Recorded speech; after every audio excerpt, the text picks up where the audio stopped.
hərf iki dənə cümlə yazmışam. Öz həyatım haqqda nəğmə yazmışam. Sən olan yerini nə qarət eləmişəm. Mən açan eşqə xəyanət eləmişəm.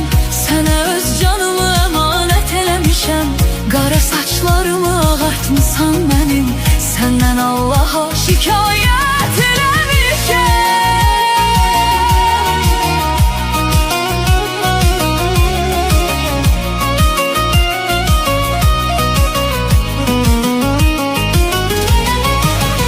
Ölürəm çox böyük ehtimal ilə. Həyatım olmadı bir vüsal ilə. Mən müqəddəs sayaraq xəyal ilə qara gözlərini ziyarət eləmişəm. Mən açan eşqə xəyanət eləmişəm. Sənə öz canımı əmanət eləmişəm. Qara saçlar